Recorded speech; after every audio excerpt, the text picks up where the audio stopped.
Bonsoir à tous. Et ce soir, on envoie du gros, du lourd. On envoie sur régler son mental. Pourquoi? Pour maîtriser l'instant. Et c'est par là que passent beaucoup de grandes performances dans le sport de haut niveau. Bon, ce soir, on est ensemble pour une petite heure. Au programme ce soir, comme je vous le disais, je vais commencer par une petite présentation, puisque certaines personnes ne me connaissent pas encore, savoir qui je suis, d'où je viens et qu'est-ce qui m'amène devant vous ce soir. Et puis après, j'ai décidé ce soir d'aborder le thème de régler son mental pour maîtriser l'instant. Alors pourquoi ce thème? Déjà parce que la préparation mentale, pour moi, ça s'apparente à de l'horlogerie fine. C'est-à-dire qu'on va aller dans le cadre de la préparation mentale et de l'accompagnement en préparation mentale, dans de la précision, pour que votre corps, vos émotions, votre mental soient alignés dans un seul et même objectif qui est celui de performer. Mais performer, ça passe par quoi? Ça passe par maîtriser l'instant, vivre l'instant présent et apprendre à le maîtriser. Et vous verrez dans le cadre de cette soirée que on n'a pas besoin d'être dans le même état d'esprit mental ou le même état d'esprit euh, tout le temps. Et il faut apprendre à se connaître, à comprendre son fonctionnement, ses comportements, comment on fonctionne et de quoi on a besoin pour être au top de sa forme, de sa performance dont on a besoin. Mais avant ça, petit retour en arrière sur qui je suis. Alors, qui je suis? Donc, moi, je suis Sylvain Charras. Je suis arbitre international de touch rugby. Le touch rugby, c'est un dérivé du rugby qui se joue avec un ballon ovale à 6 contre 6. C'est un sport qui est peu connu en Europe et en France, mais qui est très joué, très pratiqué dans l'hémisphère sud. On a la chance d'avoir dans ce sport une fédération européenne et une fédération internationale qui organisent des Coupes d'Europe et des Coupes du Monde. Donc, mon parcours, parcours arbitre international depuis 2010, aujourd'hui 140 matchs internationaux, ce qui fait de moi l'arbitre qui a officié sur le plus de matchs internationaux dans le monde. Et au cours de ces 13 ans de carrière, j'attaque donc actuellement ma 14e saison au plus haut niveau. J'ai eu l'opportunité d'arbitrer 3 finales mondiales et 5 finales européennes, ce qui représente un investissement énorme et un engagement vraiment très important de ma part. D'autant plus que, comme c'était un sport en développement chez nous, j'ai travaillé, j'ai participé au développement de ce sport, ce qui m'amène finalement une double compétence, à la fois sportive du sport de haut niveau, comment gérer cette pression inhérente au sport de haut niveau, comment garder cette motivation, cet engagement, mais aussi tout ce qui va toucher à la concentration, à la gestion des matchs, et une casquette plus administrative, plus développement. Alors, j'ai la double activité, je suis salarié et sportif de haut niveau. Et si on se focalise uniquement sur le côté sportif, et ce qui m'a amené dans mon développement personnel et aujourd'hui au coaching, c'est l'accompagnement des arbitres et du développement de l'arbitrage. Donc, pour commencer, on commence en bas de l'échelle. On est coach et formateur d'arbitres. Donc, ça fait une douzaine d'années que je passe plusieurs week-ends par an à accompagner et à former des arbitres français et étrangers sur les bases du jeu. J'ai eu la chance et le plaisir de diriger l'arbitrage en France sur une période 2014-2021, donc très, très longue période quand même, avec la structuration de l'arbitrage en France. Comment on déploie des formations, comment on développe un arbitre, comment on gère le coaching, tout ça au niveau français. Et sur le 2020-2022, j'ai tenu le poste de directeur européen de l'arbitrage. Et donc, j'étais à la tête de directeurs nationaux. Il y a 19 pays en Europe qui jouent au touch. Et donc, la charge et la responsabilité de gérer le développement, donc via des plans de développement stratégique au niveau européen, de l'arbitrage et du développement. En parallèle de ça, j'ai souhaité transformer mon expérience et tout ce que j'ai pu mettre en place dans le cadre de mon sport de haut niveau et de mon entraînement euh, au service des autres. Et c'est ce qui fait qu'aujourd'hui, je suis coach et préparateur mental auprès des sportifs, mais pas que, puisque aujourd'hui, j'ai, de par mon expérience professionnelle aussi, cette capacité, cette possibilité d'accompagner des personnes dans l'entrepreneuriat, dans l'entreprise ou dans leur vie personnelle. Et ça, c'est vraiment quelque chose que j'ai été chercher dans ma formation de préparateur mental. Au-delà des outils qui sont toujours intéressants et importants d'avoir, c'est vraiment une mise en pratique de tout ce que j'ai pu découvrir et mettre en place au cours de ces toutes dernières années que je mets aujourd'hui au service des personnes que j'accompagne. J'ai quand même envie de faire un petit retour sur ma carrière d'arbitre. Alors, moi, j'ai quand même cette particularité-là d'avoir deux carrières sportives. Une carrière d'athlète dans l'athlétisme qui a eu du mal à décoller. Qui a eu du mal à décoller parce que mentalement, j'étais pas prêt et je ne savais pas gérer ça. Des performances physiques au même niveau que mes partenaires d'entraînement qui faisaient des médailles au championnat du monde, au championnat d'Europe. Mais par contre, des performances en compétition qui n'étaient pas à la hauteur de mon potentiel. Donc, je dirais une carrière plutôt difficile, de l'ombre de plutôt coéquipier que leader. Et puis, j'ai eu la chance de découvrir l'arbitrage et un nouveau sport. Donc, j'ai commencé le touch en 2004, tout simplement pour aider un copain qui devait se préparer physiquement. Et donc, j'ai voulu essayer et je suis resté. Et donc, très rapidement, quand on rentre dans un sport en développement, on cherche des officiels et quand on fait des tournois, il faut fournir des arbitres. Et donc, dès 2007, j'ai goûté à ce qu'était l'arbitrage. Alors, l'arbitrage régional pour commencer.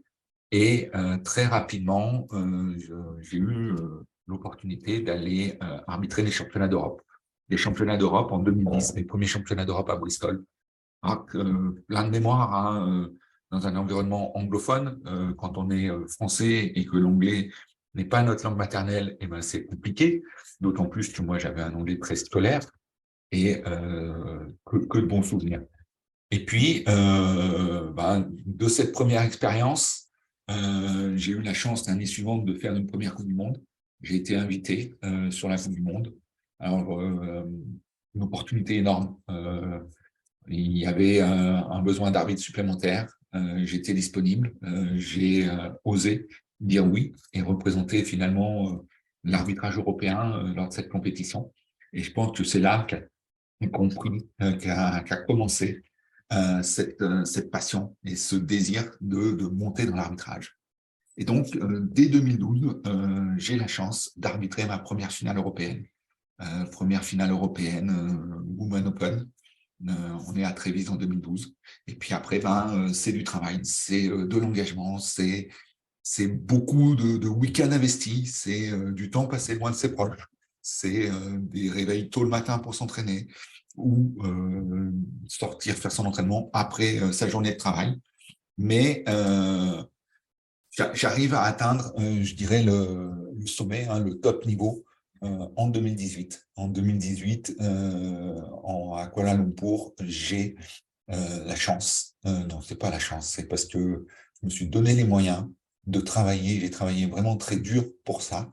Et je suis récompensé de mes efforts par une finale mondiale. La finale des moins de 20 ans en Coupe du Monde. Là, pareil, un moment mémorable. En plus, c'est mon 100e match international, donc qui est vraiment gravé à jamais dans ma mémoire.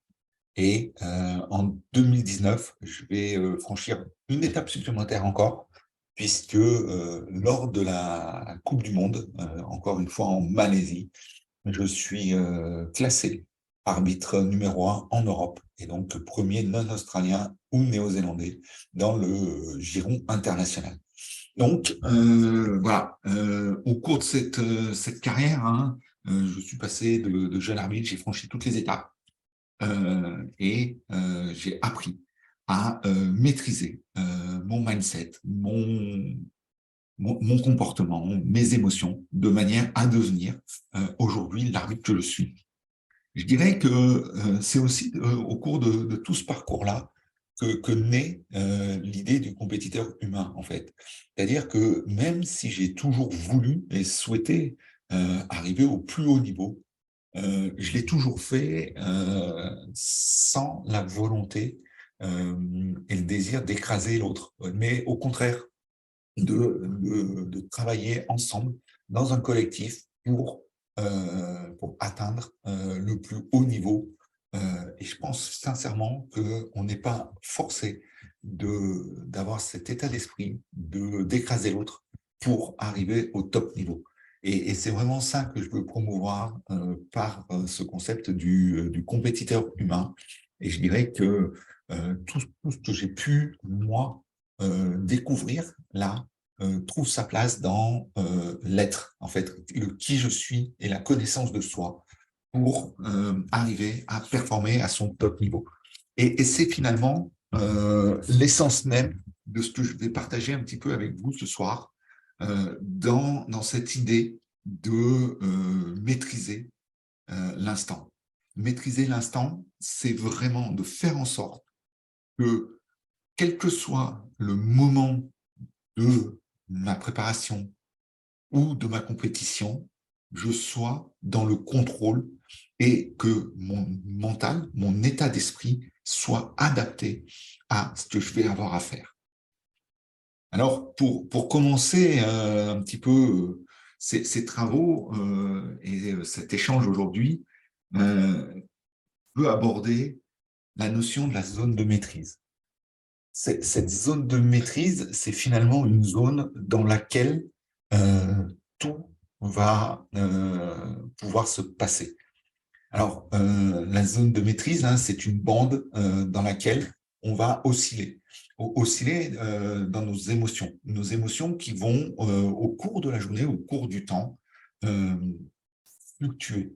Alors, cette zone de maîtrise, elle est entourée de deux zones critiques.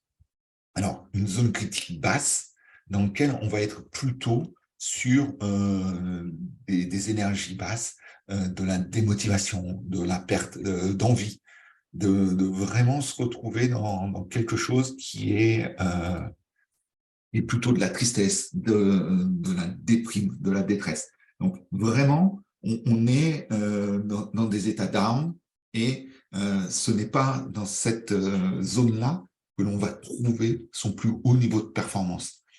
Pareil, de l'autre côté de cette zone de maîtrise, on va trouver une zone critique haute qui forcément n'est pas non plus propice à la performance. Cette zone propice, on va être plutôt dans l'énervement, l'agacement, la colère, la rage, et même si on va très haut, on peut aller sur de la haine. Mais la difficulté, hein, c'est de comprendre et de savoir dans quelle zone je suis, à quel moment je suis.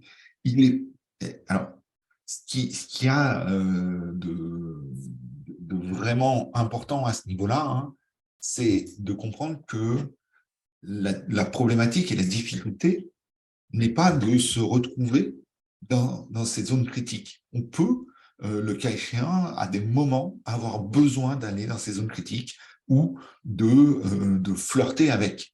C'est plutôt d'y rester et d'exploser, je dirais. De se retrouver dans cette zone, hein, ces pics, hein, là, qui vont nous faire sortir de cette zone de maîtrise. Alors, il ne faut pas non plus se retrouver dans un moment où on va linéariser toutes nos émotions et qu'on va mettre un couvercle là-dessus et que rien ne se passe. Je dirais, c'est pas bon non plus de tout contrôler et de rester, moi, ce que j'appelle un Instagram plat, avec très peu d'émotions. Les émotions, elles sont nécessaires pour vivre les choses, pour aussi revivre les choses et garder cette motivation. Vous savez, quand on célèbre, quand on gagne, quand on réussit quelque chose, ça dégage des endorphines chez nous qui nous permettent de devenir addict à ces choses-là. Et donc, on a besoin de ces pics d'émotion. Comme je vous disais, hein, maîtriser son mental, c'est maîtriser sa zone de maîtrise. C'est je monte et je descends, je navigue dans ces trois zones en fonction de mon besoin. Alors, ça serait simple si notre zone de maîtrise était constante. Malheureusement, les zones de maîtrise ne sont pas constantes d'un jour sur l'autre, dans la journée. Est-ce que ça vous est pas déjà arrivé de vous retrouver dans cette situation où le matin, un comportement de votre enfant vous paraît normal et vous fait absolument pas réagir, et le soir, ce même comportement vous fait totalement exploser. Parce que c'est très simple. C'est parce que au cours de la journée, vous avez accumulé de la fatigue et je dirais que votre zone de maîtrise, elle s'est réduite. Alors, la zone de maîtrise, hein, effectivement, elle va beaucoup dépendre de votre fatigue. C'est pour ça que c'est important dans ces états, dans ce besoin de confiance, de faire très attention à sa fatigue. L'autre raison pour laquelle ce même comportement va avoir des conséquences différentes entre le matin et le soir, c'est que progressivement dans la journée, vous n'avez pas fait attention et vous êtes monté proche de cette zone critique haute. Et du coup, il suffit de juste une petite étincelle pour vous faire basculer de l'autre côté et vous faire exploser. Donc, la zone de maîtrise, c'est pour moi la base de la préparation mentale. Et c'est vraiment là-dessus qu'on va travailler dans l'accompagnement, c'est comprendre sa façon d'être, de se comporter et de se retrouver dans cette zone de maîtrise. Alors, je vous disais tout à l'heure que contrôler son mental, régler son mental pour maîtriser l'instant. Alors, je pense qu'il est important à ce moment-là de bien comprendre les 4 temps d'un événement, d'une compétition, si on prend un exemple de compétition. Et vous verrez, je contextualiserai ça un peu plus tard sur une compétition d'athlètes, par exemple. Voilà. Donc, la zone de maîtrise, on l'a vu. Donc, maîtriser l'instant, c'est pas l'instant, c'est les instants. Et c'est apprendre à se connaître, s'observer pour savoir de quoi j'ai besoin dans les différents instants. Donc, si on part de cet événement, de cette cible que l'on veut atteindre, donc notre objectif, hein, par exemple notre compétition, notre compétition sportive, mais ça peut être une présentation chez un client, ça peut être une intervention devant un public, ça peut être simplement de rencontrer une personne que l'on idéalise un petit peu. C'est vraiment ça, c'est cette cible, c'est qu'est-ce que je veux atteindre. Alors, il y a forcément dans ce cheminement, ça commence par un avant. L'avant, c'est tout ce qui va toucher à la préparation. C'est pour, si on prend un événement sportif, hein, une compétition, prenons par exemple un championnat de France d'athlétisme, il y a forcément tous ces mois de préparation avant.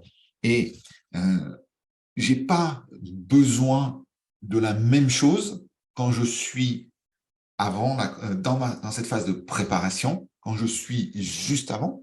Donc là, dans le juste avant, on est dans, si c'est par exemple faire une conférence sur scène, on est derrière le rideau, le speaker commence à nous parler et je vais rentrer. Vous voyez bien que je n'ai pas besoin de la même chose dans ma préparation que dans ce juste avant.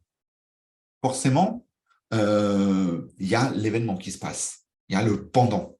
Et là, c'est comment je me comporte pendant mon événement, de quoi j'ai besoin. Pareil, j'ai pas besoin de la même chose si je fais du tir à l'arc ou si je fais un 100 mètres ou si je suis un boxeur. Vous voyez bien que maîtriser l'instant n'a pas la même saveur et n'a pas la même signification pour deux personnes différentes. On peut avoir des personnes qui ont besoin, avant de monter sur scène, de s'activer, de s'invectiver, de remonter en énergie. Et puis, il y en a d'autres qui, dans la même situation, vont avoir besoin de plutôt se calmer et de venir dans un état plus posé. Et c'est là où le travail avec un préparateur mental va être important, d'apprendre à connaître, à essayer pour comprendre ce dont j'ai besoin à quel moment et avoir ces techniques et ces outils pour les mettre en place quand j'en ai besoin. Donc, le pendant, ça, c'est quelque chose. Et puis, c'est important, c'est comment je me focus, comment je me reconcentre, comment je maîtrise mon état d'esprit pendant la compétition. Alors, il y a des compétitions qui sont plus longues que d'autres. Il y en a, on a très peu de temps d'être distrait, et d'autres où, si par exemple on est sur un match de tennis de 5 heures, on n'a pas le même risque de distraction que sur un 100 mètres. Et quelque chose qu'on oublie parfois et auquel on ne pense pas forcément quand on voit la performance, c'est l'après. C'est, OK, l'événement, il est passé. Comment je célèbre, comment je récupère et comment, entre guillemets, je me prépare à la suite. Parce que finalement, l'après d'un événement nous fait basculer très régulièrement dans l'avant d'un autre événement. Donc, on a vraiment ces quatre phases dans l'instant à maîtriser. Et chacune de ces phases va demander un état d'esprit, un mental différent. Encore une fois, l'enjeu de travailler avec un préparateur mental, c'est d'apprendre les outils qui me permettent de revenir dans cette zone de maîtrise pour être au bon niveau dans l'instant, dans le besoin, dans l'instant, de ce dont j'ai besoin à cet instant-là. J'écoutais très récemment une interview de Perrine Lafont. Perrine Lafont, c'est une championne olympique de ski de boss et donc qui travaille depuis plusieurs années avec un préparateur mental et qui en a changé aussi récemment et qui a voulu changer son approche de la compétition. Et c'est vraiment caractéristique en fait. Et donc elle avait des avant et des juste avant de compétition qui étaient difficiles. C'est-à-dire qu'elle se mettait une pression, elle était pas dans un état qui était plaisant pour elle. Et donc, elle s'est dit, je vais prendre les choses un petit peu plus à la légère, prendre un petit peu plus de plaisir dans l'avant, et ça va me libérer l'esprit, et mon niveau de performance ne devrait pas être impacté. Et en fait, en faisant ça, elle s'est aperçue que elle n'arrivait pas à avoir le bon niveau d'intensité quand elle se retrouvait dans la compétition, dans son pendant. C'est-à-dire que en ayant travaillé sur son avant et juste avant, en changeant son comportement et sa maîtrise de l'instant d'avant, elle avait un impact sur son pendant. Et elle n'arrivait pas à retrouver ce petit supplément d'âme, ce petit supplément d'activation qui lui permettait d'être dans le bon timing et d'aller chercher ce qu'elle cherche le plus et ce qui lui fait le plus plaisir, c'est cette victoire. Et du coup, avec son préparateur mental, elle a travaillé et ils sont revenus à cette situation un petit peu moins agréable, plus désagréable dans l'avant et le juste avant, et qui lui a permis de retrouver le juste niveau d'intensité dans le pendant pour pouvoir gagner de nouveau. Et vous pouvez voir sa saison, hein, qui a été finalement en deux phases. Une phase de début de saison où elle était sur les podiums, mais elle n'arrivait pas à gagner, et une deuxième partie de saison où elle a tout gagné. C'est-à-dire qu'à partir d'un moment, elle a réussi à se connaître, comprendre ce dont elle avait besoin pour être performante dans le pendant. Et donc, c'est là hein, l'importance de travailler avec des personnes qui vont vous amener dans cette phase d'observation, cette phase de connaissance de vous pour savoir ce qui est bon pour vous à quel moment. Et c'est là que pour moi réside la clé de régler son mental. Donc, c'est vraiment adapter son état d'esprit, ses émotions, ses pensées à ce dont j'ai besoin pour avoir le juste niveau d'implication pendant. L'après, on est vraiment pour moi sur cette phase de célébrer, de gratitude et d'apprécier le moment. Savoir récupérer, se relâcher pour repartir et rebondir sur quelque chose de plus important. Alors,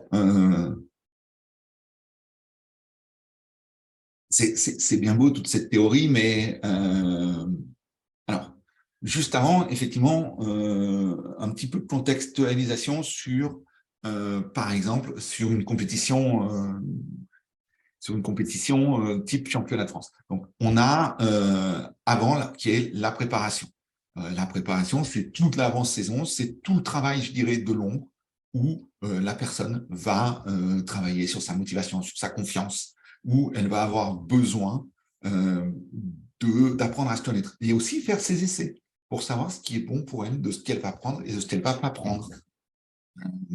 C'est vraiment là on va travailler. Alors, la préparation, hein, dans l'exemple que j'ai pris, on va l'amener juste au moment où on va partir sur le terrain d'échauffement. Alors, c'est un choix. Hein. Après, c'est chaque athlète qui va, entre guillemets, rentrer en fonction de ce dont il a besoin. Hein. Certains athlètes vont rentrer dans le juste avant le matin au réveil, d'autres vont rentrer au plus tard. Ça, c'est vraiment une capacité et un travail à faire avec l'athlète et que l'on fait en relation avec le coach et le préparateur mental pour savoir et pour essayer. Il y a pas de miracle. Hein. La préparation mentale, c'est comme l'entraînement physique, c'est comme l'entraînement technique, c'est des répétitions, c'est de l'essai et encore de l'essai et encore de l'essai et encore travailler. Hein. Il n'y a pas il n'y a pas de miracle, c'est pas du jour au lendemain qu'on va avoir cette capacité à maîtriser cet instant-là. Donc, le choix que j'ai fait ici, c'est le juste avant, c'est du terrain d'échauffement jusque dans la chambre d'appel. Et après, j'ai fait le choix dans cet exemple-là du pendant, c'est sur le stade et la course. Sur le stade et la course, donc c'est vraiment sortie de chambre d'appel. Et là, je suis vraiment dans ces quelques minutes passées sur le stade, où je vais rentrer finalement dans ma routine pré-compétitive, hein, je règle mes blocs, je fais un ou deux départs, et puis après je me mets derrière les plots et je fais ma course. Et puis l'après, alors l'après, je l'ai limité ici au retour à la zone mixte, mais on va bien plus loin. Donc, c'est vraiment apprendre à gérer, à jongler avec son état d'esprit pour être dans, moi j'aime bien parler d'énergie, le niveau d'activation, le niveau d'implication nécessaire à chaque instant, donc chaque phase pour moi. Ok.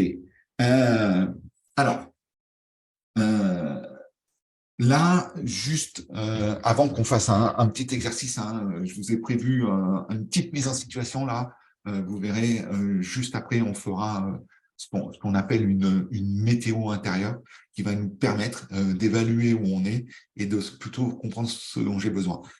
Euh, le triangle que je vous présente, hein, c'est son état d'esprit. Son état d'esprit à soi, c'est quelque chose qui est sous notre contrôle et qui est étroitement lié, mêlé, qui s'entremêle entre les trois items ici. Les items sont l'action, c'est mes comportements, mes pensées et mes émotions.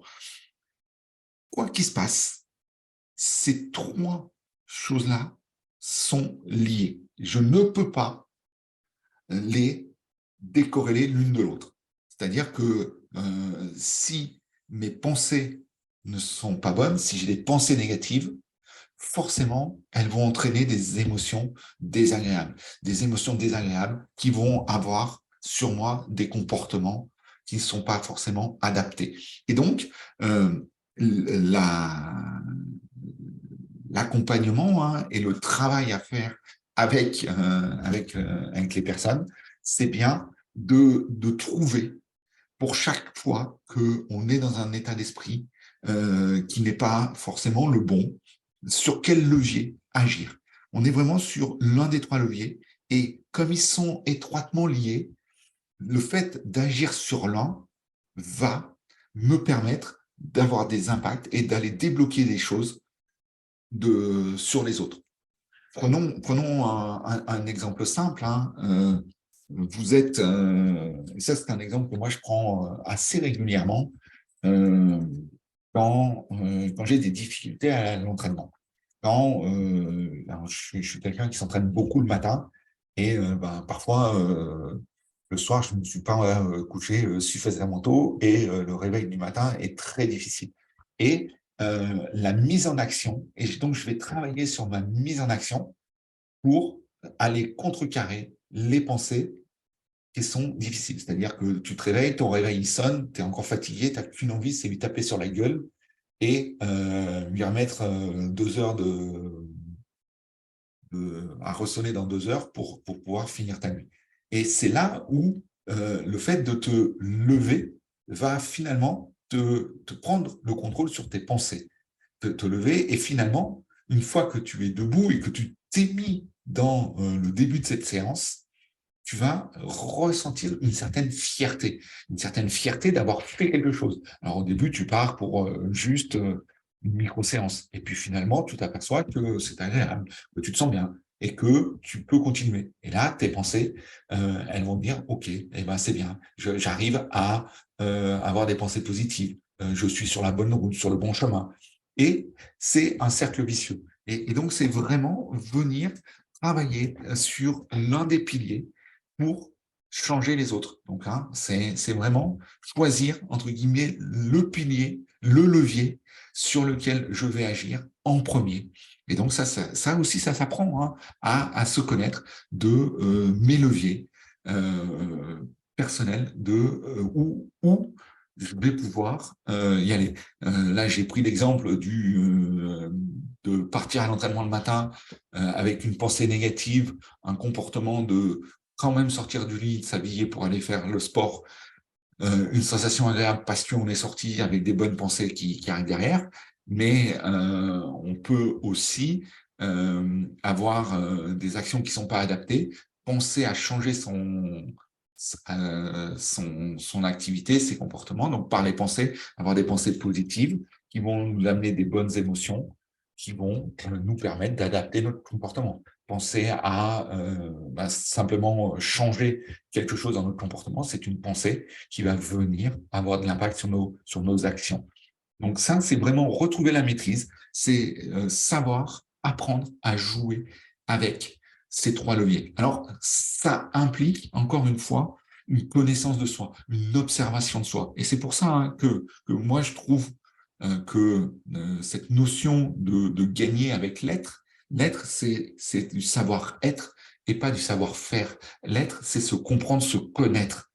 Qu'est-ce que je suis, de quoi j'ai besoin et quels sont aussi mes leviers que je vais actionner pour vraiment changer ce dont j'ai besoin pour arriver à ce que je veux. Voilà, voilà. Alors, j'ai pas fait attention s'il y avait des questions. Je vais juste vérifier ça. Willy, il est toujours là. Salut Willy. N'hésite pas si tu as des questions. Pas de souci.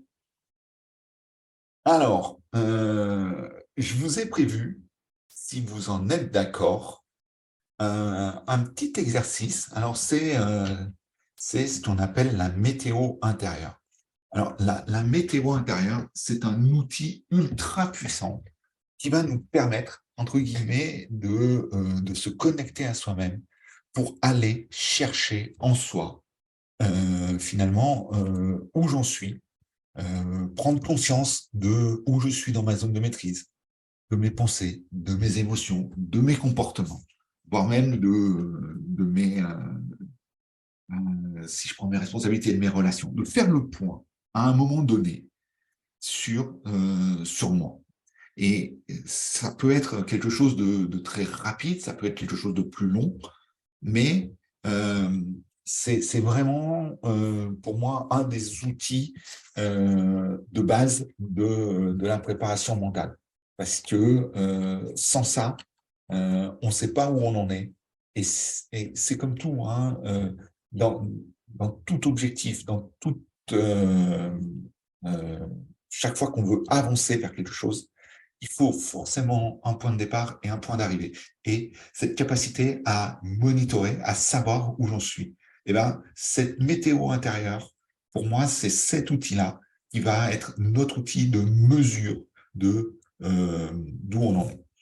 Donc, météo intérieure, je vais vous inviter tranquillement si vous le souhaitez bien sûr, hein, si vous ne le souhaitez pas, il n'y a aucun problème, euh, à, euh, à tenter l'expérience de ce voyage intérieur, de cette reconnexion à soi.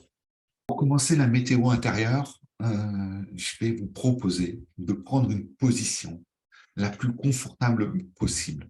Vraiment, sentez-vous à l'aise. Ça peut être soit une position debout, assise, allongée.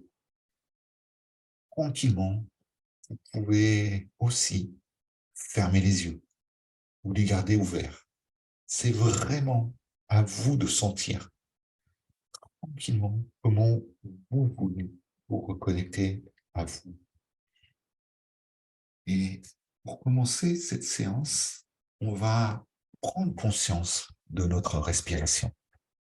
On ne cherche pas à prendre le contrôle de notre respiration. On va juste prendre conscience de la respiration, l'observer. On va observer cette respiration. Est-ce qu'elle est plutôt lente? Est-ce qu'elle est plutôt rapide? Vous pouvez visualiser l'air. Vous pouvez l'entendre ou le ressentir. Libre à vous. C'est à vous de savoir, de contrôler, d'observer cette respiration. Est-ce qu'elle est plutôt abdominale ou est-ce qu'elle est plutôt thoracique? Juste inspirer et expirer calmement. Hop, prendre conscience de cette respiration. Et vous maintenant, vous demandez de contrôler cette respiration en prenant des inspirations et des expirations sur 5 secondes. On va le faire ensemble, tranquillement.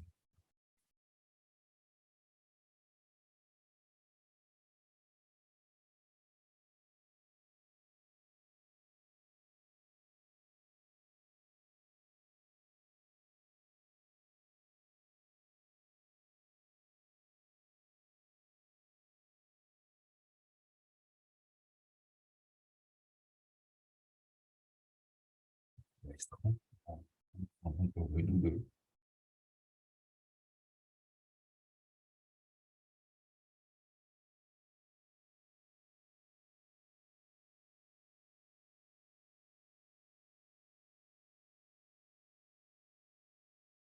Voilà, c'est très bien. Vraiment de ce moment.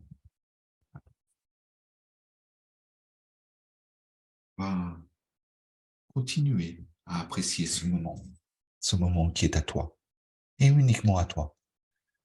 Observer en toute bienveillance et sans jugement. On va commencer par prendre conscience de comment on se sent physiquement et mentalement. Est-ce que tu te sens plutôt fatigué, en pleine forme, que ce soit physiquement ou mentalement? Observer, faire le constat où l'on suis actuellement.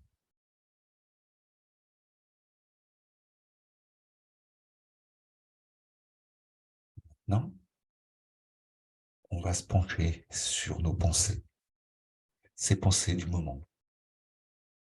Est-ce que elles sont plutôt négatives ou plutôt positives? Ou tendance à porter ton attention sur des choses qui apportent du bien-être ou des choses plutôt négatives? Juste observer, sans porter de jugement, juste prendre conscience de ces choses-là.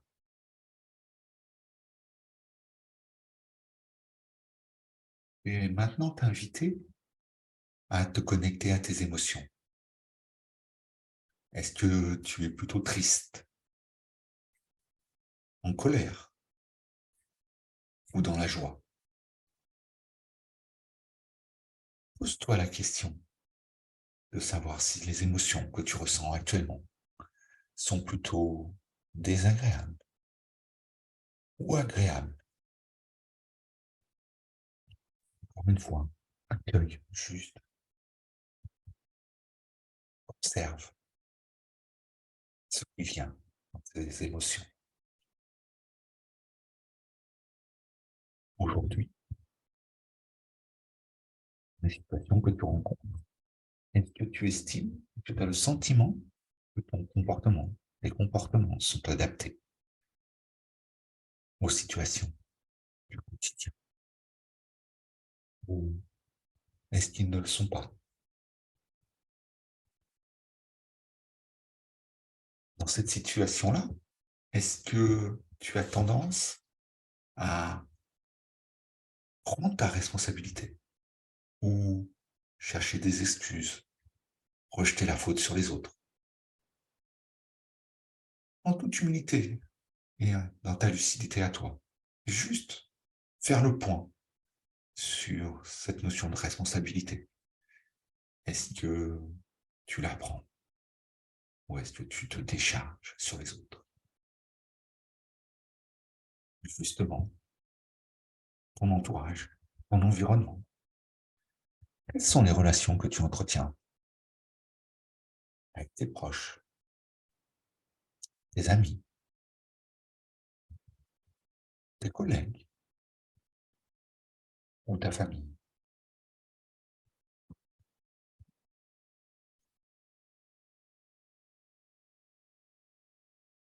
En ce moment,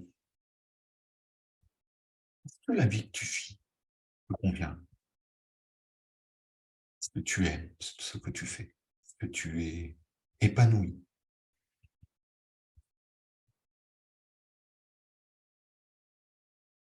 Prends du recul, reprends la maîtrise de toi et de ta vie. Tranquillement, juste se poser des questions. Interroge-toi sur ce que tu vas pouvoir mettre en place dans les minutes qui viennent. pour te connecter à toi, tes ressentis, tes émotions. Connecte-toi à ton environnement, à ce dont tu as besoin de mettre en place pour atteindre ton ambition, tes rêves ou ce projet qui te tient tant à cœur. C'est cette somme de petits pas, de petites actions qui sont exclusivement sous ton contrôle, qui ne dépendent que de toi, mais qui vont te faire avancer sur ce chemin-là de la réussite. Ton cerveau va trouver des réponses par lui-même, simplement parce que tu l'as interrogé. Et cet inconscient apportera la réponse qui est bonne pour toi.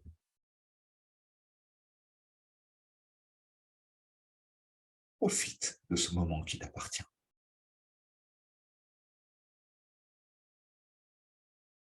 Dans ce moment de prise de recul, prends conscience des choses, de ta façon d'être, façon d'agir.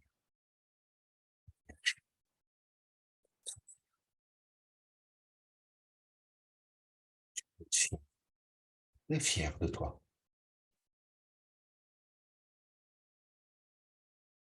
Précise cette connexion avec toi-même. C'est ton moment.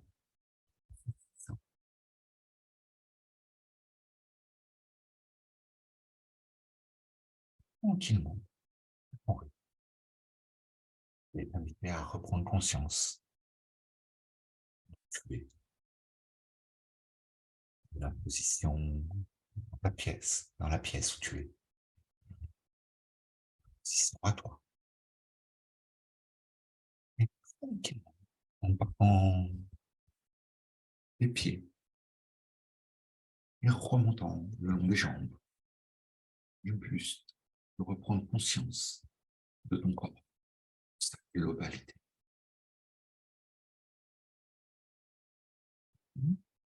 On va prendre quelques inspirations et expirations pour se reconnecter à l'instant maintenant et présent.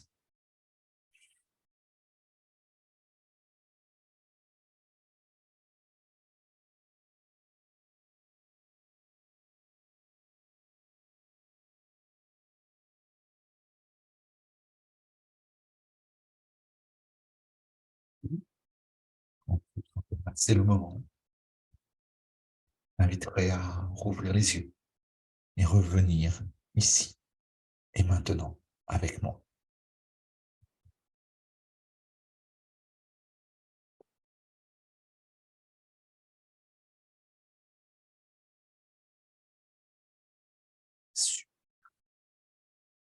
Bon retour parmi nous.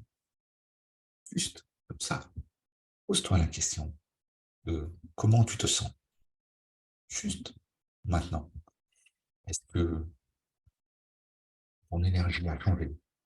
Tes pensées ou tes émotions ont changé? Et juste le fait de prendre ce petit rendez-vous avec toi, quelques minutes.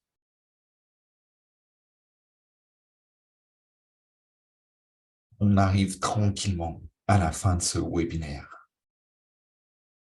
Et du coup, je vais prendre quelques minutes pour parler de ce qu'est le speed coaching.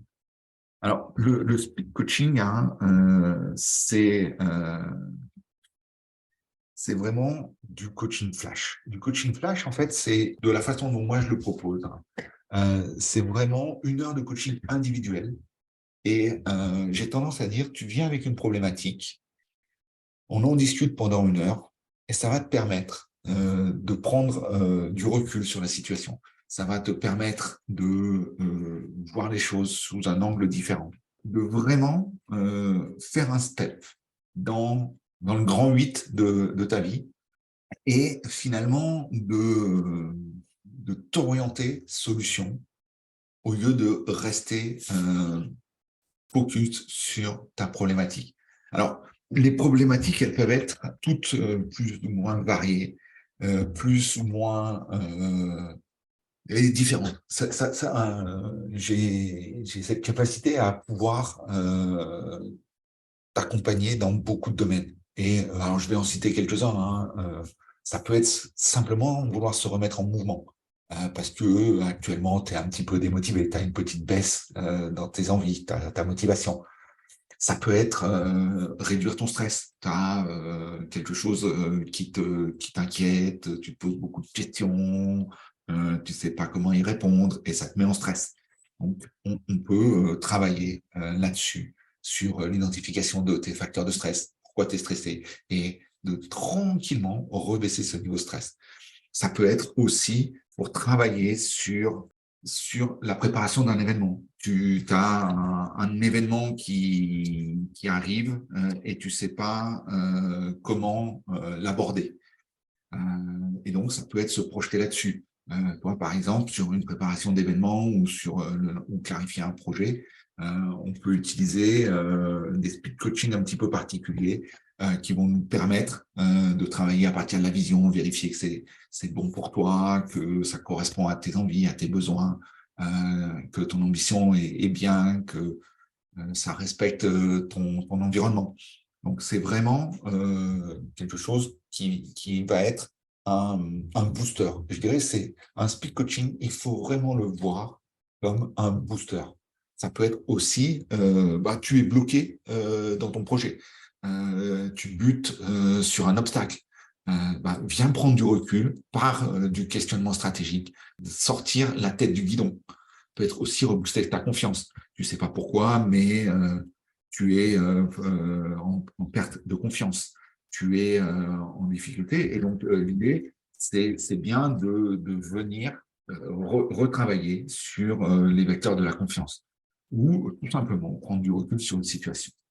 Donc, c'est quelque chose que j'ai envie de développer. Et je me suis dit que pour ça, rien de tel que de passer à l'action. C'est pour moi un moyen de continuer à avancer et de proposer ce type de coaching à des personnes. Je vais vous donner rendez-vous prochainement. Alors, moi, je vais essayer une fois par mois de faire un webinaire un petit peu comme ça, d'1 heure. Thème et les sujets, si vous en avez à me proposer, n'hésitez pas. Ça me donnera du grain à moudre et ça m'amènera à vous proposer ma vision de ces choses-là.